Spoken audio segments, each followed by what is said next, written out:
Everyone, welcome to the show. I have updates to share about the immigrants that Donald Trump deported to El Salvador in that hellhole of a prison without any legal authority to do so. I also have news about Trump boasting about this and actually threatening to send Americans to that same prison. And something interesting happened over the weekend.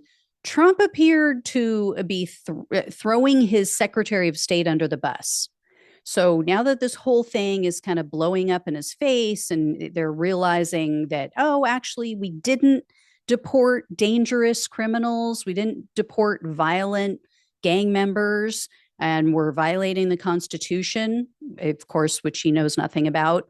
Yeah, he seemed to kind of try to moonwalk out of this and throw Secretary of State Marco Rubio under the bus. So take a look at this. This judge, who the DOJ is arguing with today about the deportation flights.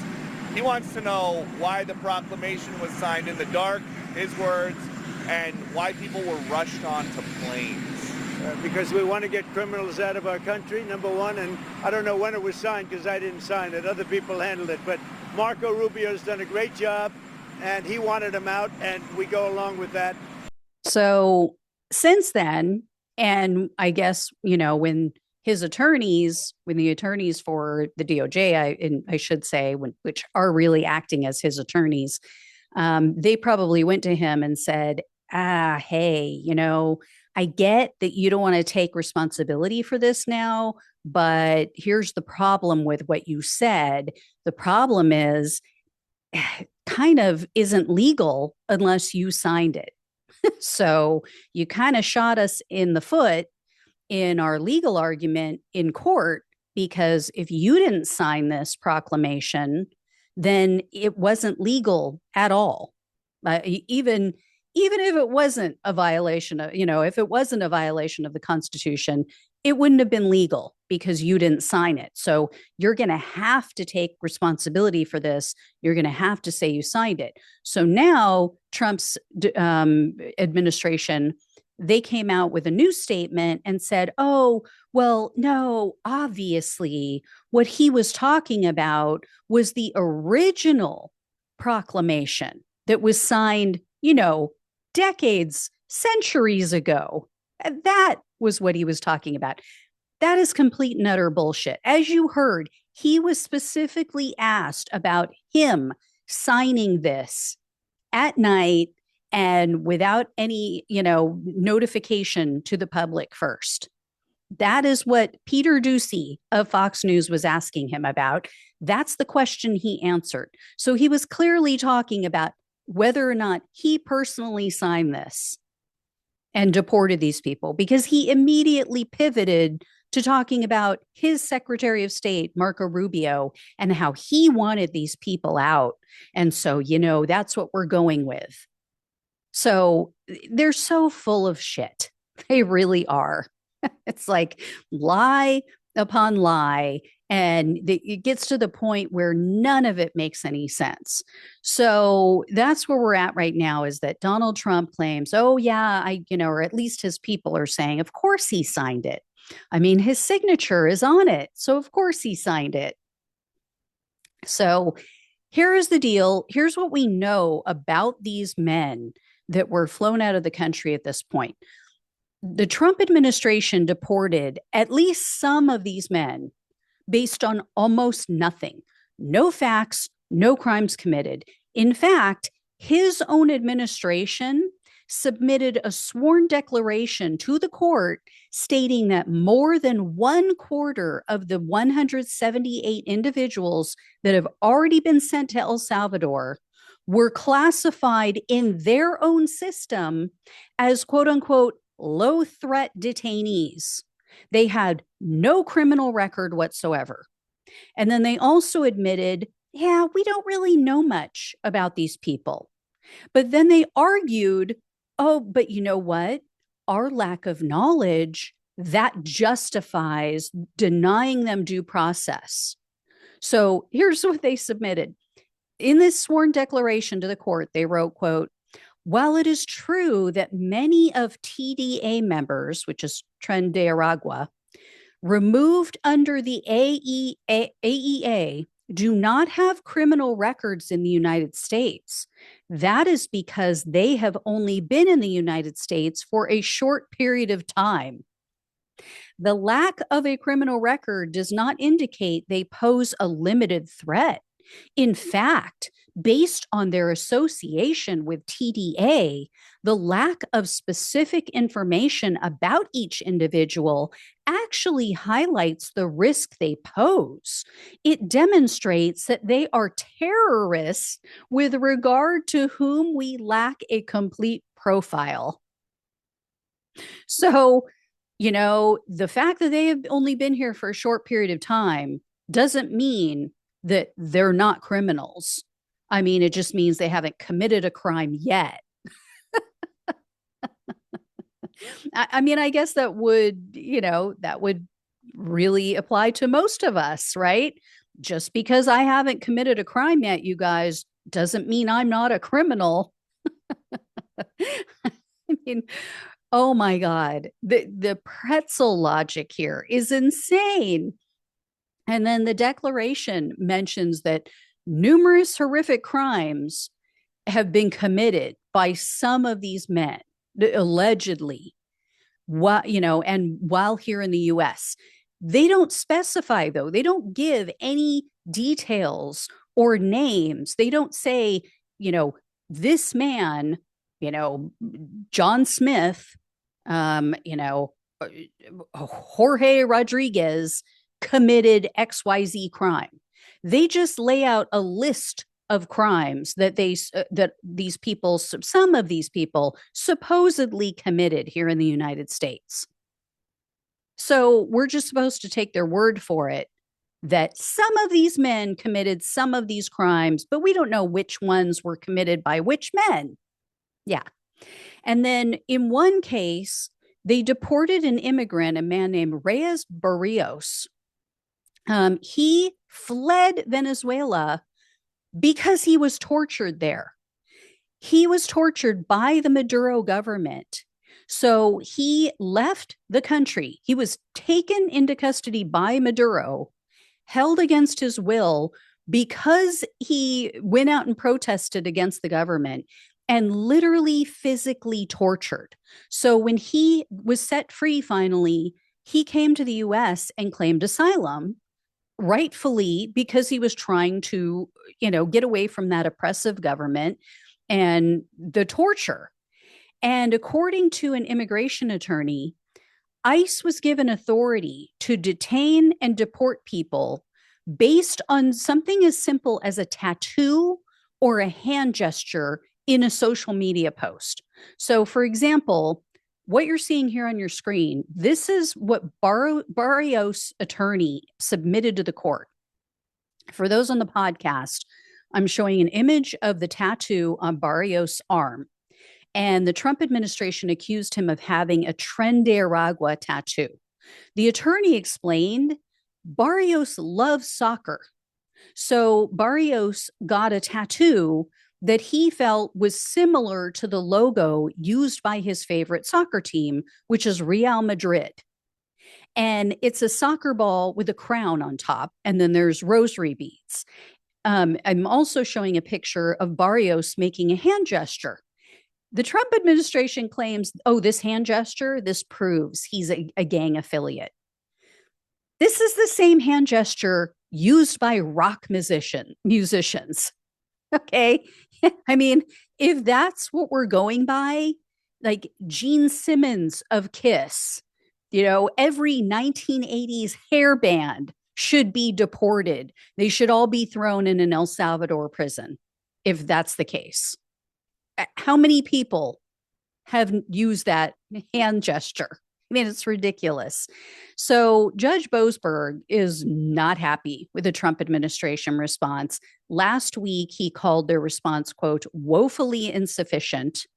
And Law and Crime News outlet reported, quote, instead of answering the court's questions or invoking the state secrets privilege, Boasberg said the government filed a short declaration from a mid-level immigration official in Texas that simply repeated the same general information about the two March 15 flights, mainly that they had departed U.S. airspace prior to the judge ordering them to return to the country.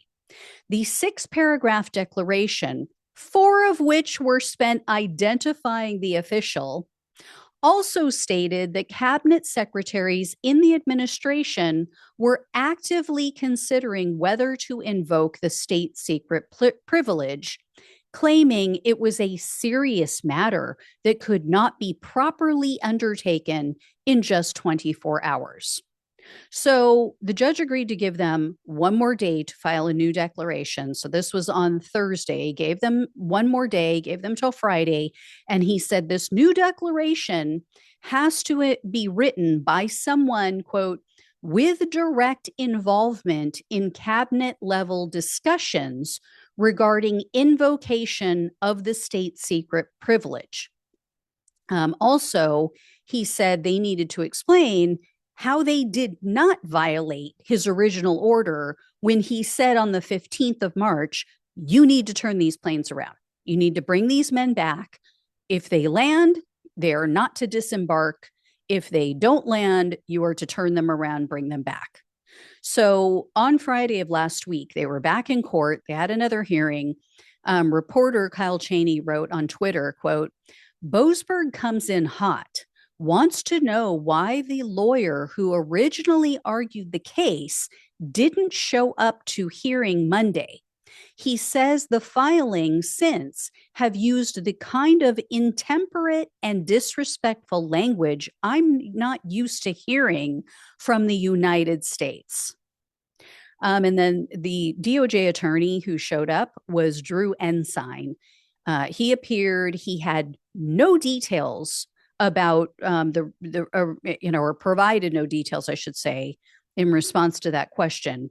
But he conceded that he personally understood when the judge ordered that those planes were to be turned around, even just based on the oral order from the judge, he understood what that meant. He understood they're to be turned around. So this conflicts with what the Justice Department has been saying, because they were trying to convince the judge, oh, well, we didn't really understand your order. We didn't understand that you were saying they had to come back. Yeah.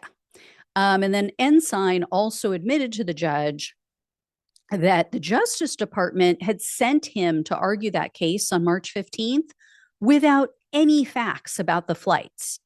Attorneys, he said, this is what the DOJ attorney said, or actually, I think it was the judge who said this, but they said the attorneys for the immigrants had more information on these flights and on what all went down than the attorney for the Justice Department had. So Judge Boasberg told Ensign,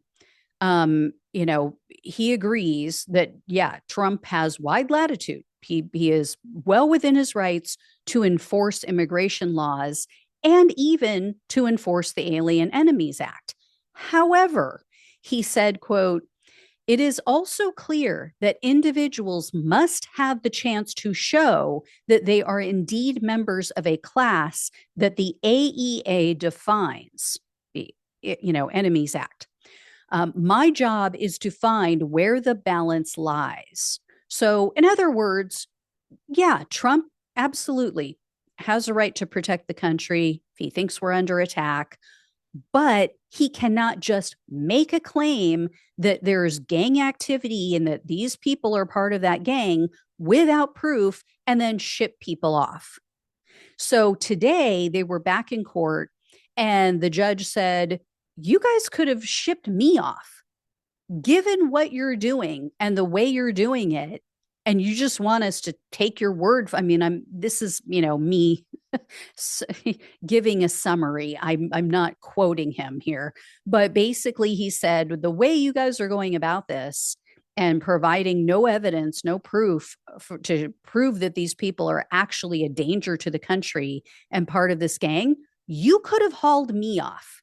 You could have taken me and dumped me in an El Salvador prison, never to be seen or heard from again.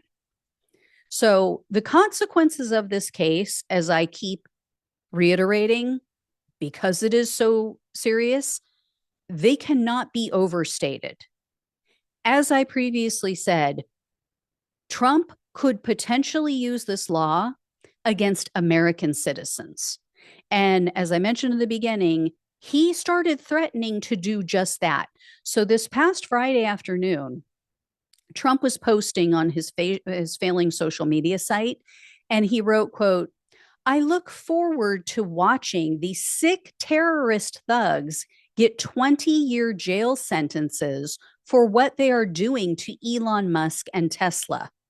Perhaps they could serve them in the prisons of El Salvador, which have become so recently famous for such lovely conditions."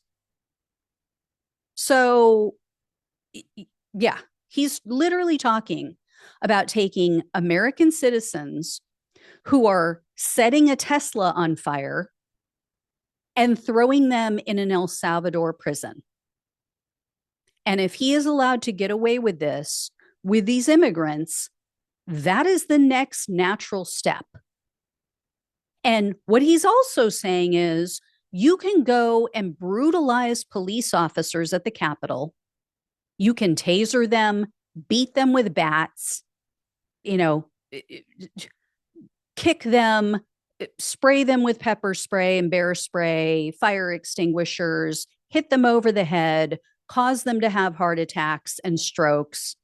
You can terrorize everyone inside the Capitol. You can smear feces on the wall. You can piss on the floors. You can cause millions of dollars worth of damage to our U.S. Capitol, and I will give you a pardon. But if someone sets a car on fire, they deserve 20 years in a foreign prison where they are literally tortured and sometimes disappeared. Imagine if Joe Biden had posted something like this about Trump's January 6th terrorists, right? Imagine if Joe Biden said, I'm going to designate all of the January 6th people as terrorists, as domestic terrorists. And I think that they are a danger to our country and we are under siege. This is a war. They're threatening judges. They are going after people. Some of them have threatened to murder FBI agents, which that did happen. There is one who's being prosecuted right now for that. There was one who went after Obama, who went after Barack Obama.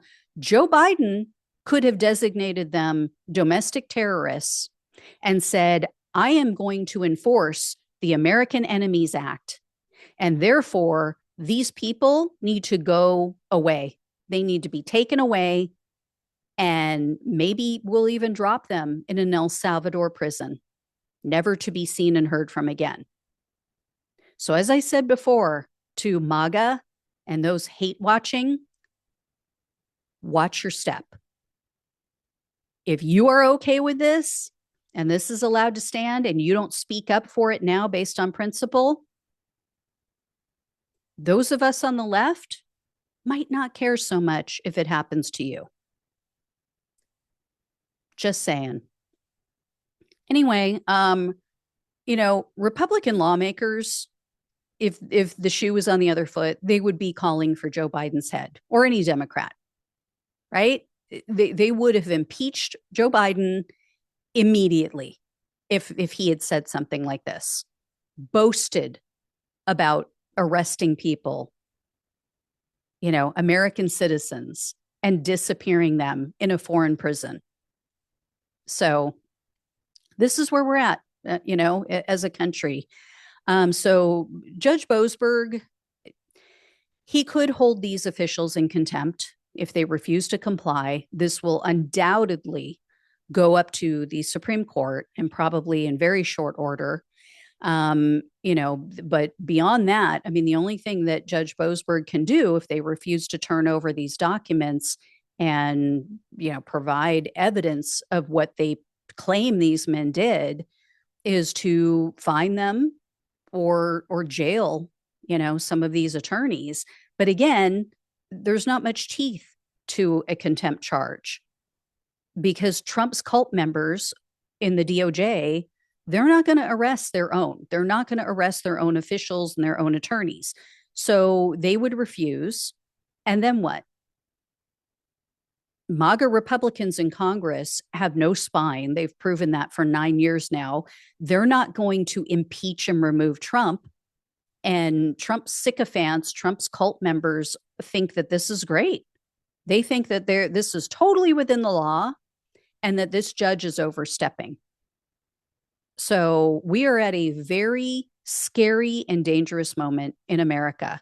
A Columbia law professor put it this way. He told the New York Times, quote, "If anyone is being detained or removed based on the administration's assertion that it can do so without judicial review or due process, the president is asserting dictatorial power and constitutional crisis doesn't capture the gravity of the situation." So, like I said, guys, we may need to look for foreign assistance. If, the last stop is the Supreme Court. And if he defies them, if they rule as they should, along with the Constitution, and he defies them, God help us. All right. I will let you all know when I hear more. Thank you so much for watching and listening. Please like, please share, and subscribe to the channel. Please donate if you possibly can.